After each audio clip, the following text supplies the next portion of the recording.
Hello everyone, हमारा chapter चल रहा था ऑर्गेनाइजिंग, जो हमारी मैनेजमेंट का सेकंड फंक्शन होता है। उसी के अंडर हम कर रहे थे। लास्ट वीडियो में हमने इंट्रोडक्शन किया था, ऑर्गेनाइजिंग का मीनिंग समझा था। अब नेक्स्ट है ऑर्गेनाइजेशनल स्ट्रक्चर। आज हम पढ़ेंगे कि एक ऑर्गेनाइजेशनल स्ट्रक्चर क्या होता है। तो सबसे पहले मीनिंग देखते हैं। ऑर्गेनाइजेशनल स्ट्रक्चर, टू वर्ड्स हैं, organisation and structure.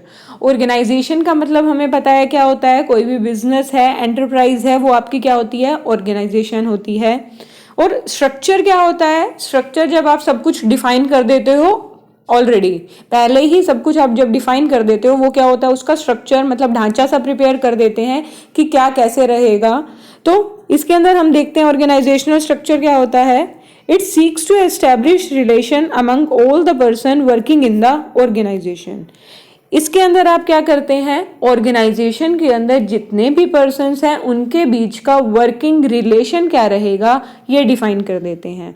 Last video में जब हम ऑर्गेनाइजिंग डिस्कस कर रहे थे तो हमने किया था, जब हमने ऑर्गेनाइजिंग की प्रोसेस की थी, कि हमारा लास्ट स्टेप क्या था, एस्टैब्लिशिंग रिपोर्टिंग रिलेशंस। मतलब जो भी एम्प्लॉयज हैं उनके आपस में क्या रिलेशंस रहेंगे, वहां पर हम वो बता देते हैं कौन किसको रिपोर्ट करेगा। तो वैसे ही आपका ऑर्गेनाइजेशनल स्ट्रक्चर होता है, जहां पर आप ये डिफाइन करते हो कि कौन सुपीरियर है, कौन सबऑर्डिनेट है, कौन कौन से ग्रुप में काम करेगा, कौन किसके अंडर काम करेगा। जब आप सब कुछ डिफाइन कर देते हो, वो आपका होता है organisational structure. Under the organisational structure various posts are created to perform different activities for the attainment of the objective of the enterprise. इसके अंदर आप क्या करते हैं, वेरियस पोस्ट। अब किसी को सुपीरियर बनाया, किसी को सबऑर्डिनेट बनाया, तो वो उनकी क्या हो गई, हर एक पर्सन की उनकी पोस्ट हो गई। वो हर कोई पर्सन किसके अकॉर्डिंग काम करेगा, अपनी पोस्ट के अकॉर्डिंग। अपनी पोस्ट के अकॉर्डिंग उनके पास रिस्पॉन्सिबिलिटी भी होगी और अथॉरिटी भी होगी। तो नेक्स्ट है relation among persons working on, relation among persons working on different post are determined.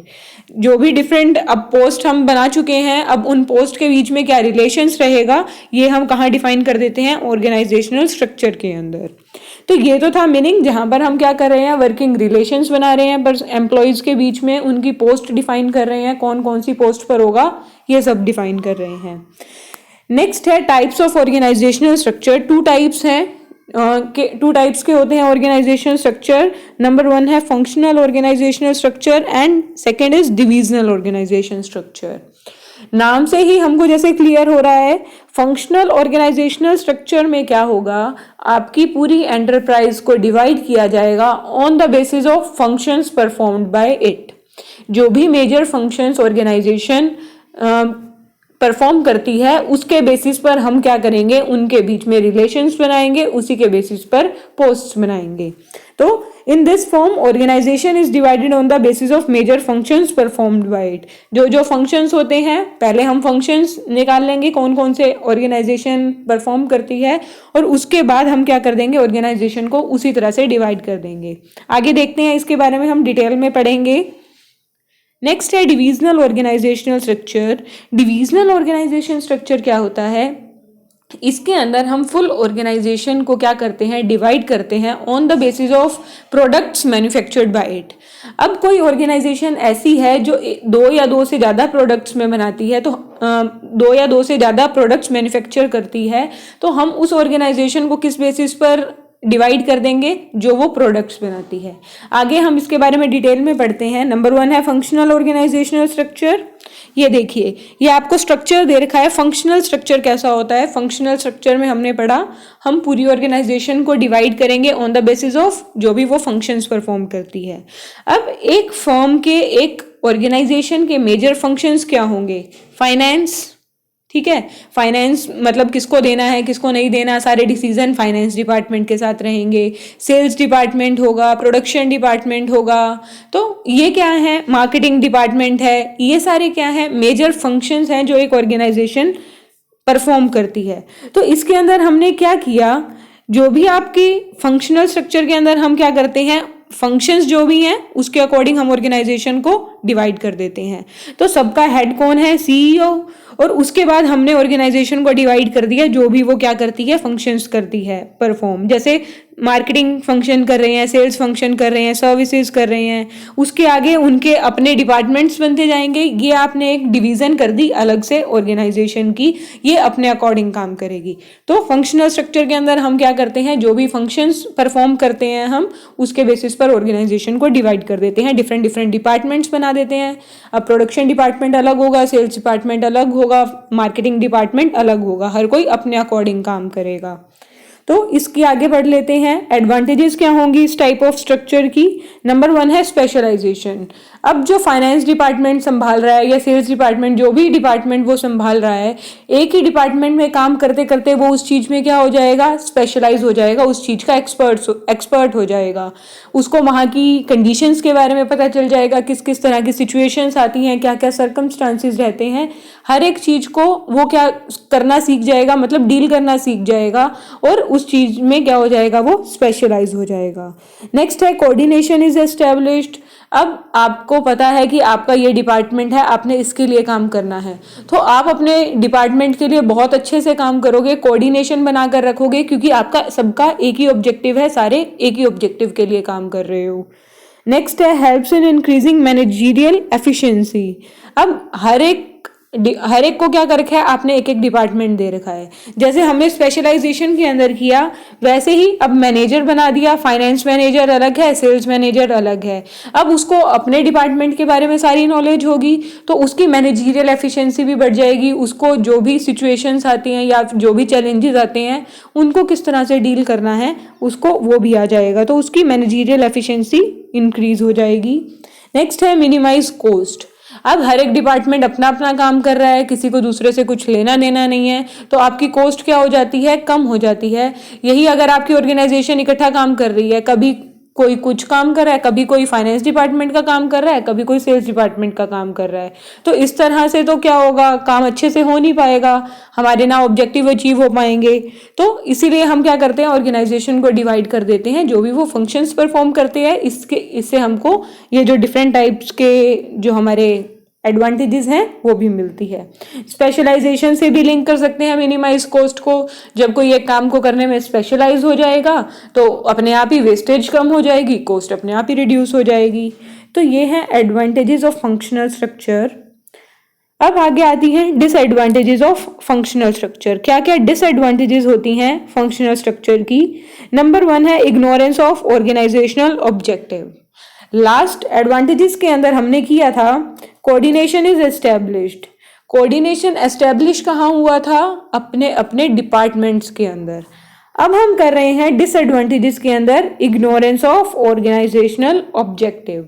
हर कोई अपने डिपार्टमेंट के लिए तो काम कर रहा है, हर कोई अपने डिपार्टमेंट को ही आगे ले जाने की कोशिश कर रहा है। जब उनको अपना अपना डिपार्टमेंट दे दिया तो वो ऑर्गेनाइजेशन को साथ में लेना तो भूल ही गए। अपने अपने डिपार्टमेंट के लिए काम कर रहे हैं, पर क्या अगर एक ही डिपार्टमेंट बहुत अच्छा काम करता है और बाकी के डिपार्टमेंट नहीं कर रहे हैं, तो क्या हम ऑर्गेनाइजेशनल ऑब्जेक्टिव अचीव कर पाएंगे? नहीं। तो आपके जो डिपार्टमेंट्स हैं उनके बीच में तो कोऑर्डिनेशन आ जाता है, लेकिन वो हर कोई अपने अपने लिए अपने डिपार्टमेंट के लिए काम करना स्टार्ट कर जाता है। वो उनका अपने डिपार्टमेंटल जो ऑब्जेक्टिव हैं वो तो अचीव करते हैं, लेकिन ऑर्गेनाइजेशनल ऑब्जेक्टिव की तरफ उनका ध्यान ही नहीं रहता। नेक्स्ट है difficulty in inter departmental coordination. ये भी वही आ गया कि उन्होंने क्या किया, कोऑर्डिनेशन एस्टेब्लिश कर दिया डिपार्टमेंट के अंदर। हम इंटर और इंट्रा दो चीज करते हैं। इंट्रा डिपार्टमेंटल कोऑर्डिनेशन तो है, मतलब अपने डिपार्टमेंट के अंदर तो कोऑर्डिनेशन है, लेकिन अगर सेल्स डिपार्टमेंट और प्रोडक्शन डिपार्टमेंट का आपस में कोऑर्डिनेशन ही नहीं है, तो क्या हम सेल्स कर पाएंगे? नहीं कर पाएंगे। तो जब हम फंक्शनल स्ट्रक्चर के अकॉर्डिंग अपनी ऑर्गेनाइजेशन को जब हम डिवाइड करते हैं, तो हमारा क्या होता है, कोऑर्डिनेशन डिपार्टमेंट का तो बन जाता है, वो हमारी एडवांटेज है, लेकिन जो डिफरेंट डिपार्टमेंट्स के अंदर कोऑर्डिनेशन एस्टेब्लिश करना है वो कहीं ना कहीं क्या हो जाता है, डिफिकल्ट हो जाता है, जो आपका ऑब्जेक्टिव अचीव करने में भी दिक्कत आती है और हमारा ऑब्जेक्टिव अचीव नहीं हो पाता कई बार। नेक्स्ट है हर्डल इन कंप्लीट डेवलपमेंट। अब एडवांटेजेस के अंदर हमने किया था कि स्पेशलाइजेशन आ जाती है, इंक्रीजेस मैनेजरियल एफिशिएंसी, लेकिन डिसएडवांटेज के अंदर वो क्या कह रहे हैं, हर्डल इन कंप्लीट डेवलपमेंट। अब कोई पर्सन अगर फाइनेंस डिपार्टमेंट में काम कर रहा है तो उसको वहां की तो सारी नॉलेज है, वहां पर तो वो स्पेशलाइज हो गया, लेकिन क्या उसको किसी और डिपार्टमेंट के बारे में कुछ नॉलेज है? नहीं है। तो एक ही चीज के अंदर तो वो स्पेशलाइज हो जाएगा, लेकिन उसकी कंप्लीट डेवलपमेंट नहीं होगी। हर्डल का मतलब होता है रुकावट आना, तो उसकी कंप्लीट डेवलपमेंट के आगे क्या आ गई? रुकावट आ गई कि वो एक ही जगह का होके रह गया। फाइनेंस डिपार्टमेंट में अपॉइंट हुआ तो फाइनेंस डिपार्टमेंट का तो उसको सब कुछ आता है, वो वहां का स्पेशलाइज भी हो गया, एक्सपर्ट भी हो गया, लेकिन अदर डिपार्टमेंट्स के बारे में उसको कुछ नॉलेज ही नहीं है, तो वो अपनी कंप्लीट डेवलपमेंट नहीं कर सकता। वो एक ही पार्ट के अंदर क्या है? स्पेशलाइज है। तो ये क्या है? डिसएडवांटेजेस हैं फंक्शनल स्ट्रक्चर की। नेक्स्ट हम करते हैं, नेक्स्ट है सुटेबिलिटी। अब ये फंक्शनल ऑर्गेनाइजेशन स्ट्रक्चर है, किस तरह की ऑर्गेनाइजेशन के लिए सूट करता है। Number 1, large organisation producing one line of product. जहां पर एक ही तरह का प्रोडक्ट बनाया जाता है वहां पर हम क्या यूज कर सकते हैं? Functional organisation structure. और नेक्स्ट है organisation which require high degree of functional specialisation with diversified activities. जहां पर आपको फंक्शनल स्पेशलाइजेशन चाहिए हो वहां पर भी आप क्या कर सकते हो? फंक्शनल ऑर्गेनाइजेशनल स्ट्रक्चर को यूज कर सकते हो, क्योंकि यहाँ पर जो मैनेजर्स होते हैं वो अपने फील्ड के अंदर स्पेशलाइज होते हैं, एक्सपर्ट्स होते हैं। तो ये तो था फंक्शनल स्ट्रक्चर के बारे में। अब हम सेकंड डिस्कस करते हैं divisional organisation structure. Divisional organisation structure क्या था? Dividing the whole enterprise according to major products to be manufactured like metal, plastic, cosmetics, etc. is known as divisional organization structure. जहां पर हम पूरी ऑर्गेनाइजेशन को divide करते हैं on the basis of products manufactured by it. जैसे एक organisation है वो मेटेलिक प्रोडक्ट भी बनाती है, प्लास्टिक प्रोडक्ट भी बनाती है, तो हम उसके क्या करेंगे? उसको डिवाइड कर देंगे किस बेसिस पर? एक तो मेटल वाला अलग डिपार्टमेंट हो गया और एक प्लास्टिक वाला अलग डिपार्टमेंट हो गया। ये दो अलग अलग डिपार्टमेंट हो गए, आगे उनके सब डिपार्टमेंट्स वो अलग अलग चलेंगे। तो सबसे पहले हमने उसको किस बेसिस पे डिवाइड किया? जो वो प्रोडक्ट मैन्युफैक्चर कर रहे हैं। तो ये होती है आपकी डिविजनल ऑर्गेनाइजेशन स्ट्रक्चर। देखिए जैसे आपको स्लाइड पर गिवन है, सबसे ऊपर कौन है? प्रेसिडेंट। लास्ट वाले में हमने किया था सीईओ था सबसे अपर पोजीशन पर। उसके बाद इन्होंने क्या किया? डिवाइड कर दिया product A division, product B division, product C, product D और लास्ट में एडमिनिस्ट्रेशन एंड फाइनेंस डिवीजन। 4 तरह का ये प्रोडक्ट बना रहे थे और इन्होंने क्या किया? चारों डिपार्टमेंट अलग अलग बना दिए और उसके अंडर इनके डिफरेंट डिपार्टमेंट्स चल रहे हैं। रिसर्च डिपार्टमेंट, ये रिसर्च एंड डेवलपमेंट डिपार्टमेंट होता है। Manufacturing department, account finance, marketing, customer services. तो पहले हमने उसको किस बेसिस पर डिवाइड किया? उसके प्रोडक्ट के। उसके बाद जो उनके मेजर फंक्शंस होते हैं उसके बेसिस पर ही उन्होंने क्या किया? अपने जो प्रोडक्ट था उसके बाद उसको मेजर फंक्शंस के बेसिस पर डिवाइड कर दिया। तो ये होता है आपका डिविजनल ऑर्गेनाइजेशन स्ट्रक्चर, जहां पर आप उस ऑर्गेनाइजेशन को डिवाइड करते हो on the basis of products. अब इसकी क्या एडवांटेजेस होती हैं? नंबर 1 है quick decision making. Quick decision making कैसे? हर एक प्रोडक्ट का अपना अलग डिपार्टमेंट है, वो वहां पर अपना काम कर रहे हैं। तो अगर कोई भी उनको डिसीजन लेना है, मतलब अगर चेंज लेकर आना है हमने मेटालिक के अंदर, तो वो क्या है? उनको सारी नॉलेज है अपने प्रोडक्ट के बारे में, वो क्या कर सकते हैं? डिसीजन जल्दी से ले सकते हैं, क्योंकि उनके पास अपनी सारी इंफॉर्मेशन है प्रोडक्ट के बारे में, तो वो डिसीजन इजीली ले सकते हैं। नेक्स्ट है divisional results can be assessed. अब मेटालिक प्रोडक्ट्स ने कितना कमाया और प्लास्टिक प्रोडक्ट्स ने कितना कमाया, तो आप ये दोनों चीजें क्या कर सकते हो? इजीली असेस कर सकते हो किसने कितना प्रॉफिट कमाया है। तो ये चीज भी क्या होता है, इस चीज में भी हमें आसानी मिलती है कि हम डिविजनल प्रॉफिट्स हैं या डिविजनल रिजल्ट्स हैं उसको भी निकाल सकते हैं। नेक्स्ट है ग्रोथ एंड एक्सपेंशन। अगर हम अपनी फर्म को ग्रो करना चाहते हैं, एक्सपेंड करना चाहते हैं, मतलब अभी हम 2 तरह का प्रोडक्ट बना रहे हैं, अब हम तीसरा प्रोडक्ट मार्केट के अंदर लेकर आना चाहते हैं, तो हम इजीली लेकर आ सकते हैं। मेटेलिक वाला अलग चल रहा है, प्लास्टिक वाला अलग चल रहा है, जो तीसरा लेकर आएंगे उसके लिए एक अलग डिवीजन बना देंगे, तो पहले वाली दोनों के ऊपर तो उसका कुछ इफेक्ट नहीं आएगा। आप इजीली क्या कर सकते हो? अपनी फर्म को, अपने बिजनेस को ग्रो कर सकते हो। ये है एडवांटेजेस डिविजनल स्ट्रक्चर की। नेक्स्ट है डिसएडवांटेजेस ऑफ डिविजनल स्ट्रक्चर। अब कुछ एडवांटेजेस हैं तो कुछ डिसएडवांटेजेस भी होंगी। नंबर 1 है कॉन्फ्लिक्ट। कॉन्फ्लिक्ट कैसे? अब हमने क्या किया? अपनी ऑर्गेनाइजेशन को जो भी प्रोडक्ट वो बना रहे थे उसके बेसिस पर डिवाइड कर दिया। क्या हर एक प्रोडक्ट अपना अलग अलग पैसा लेकर आएगा? नहीं, हमारी एक ही XYZ हमारा बिजनेस है, उसके अंडर ही हम 2 या 3 तरह के प्रोडक्ट बना रहे हैं। पैसा तो सारा का सारा कहाँ से आने वाला है? XYZ से आने वाला है, जो हमारी कंपनी है। तो अब अगर हम बात करें कि हम क्या कर रहे हैं, अब कॉन्फ्लिक्ट अराइज होगा मेटेलिक प्रोडक्ट के अंदर एंड प्लास्टिक प्रोडक्ट के अंदर। मेटेलिक वाले कहेंगे ज़्यादा पैसा हमें मिलना चाहिए, प्लास्टिक वाले कहेंगे ज़्यादा पैसा हमें मिलना चाहिए, ताकि हम अपने डिपार्टमेंट को, अपने डिवीज़न को आगे लेकर जा सके।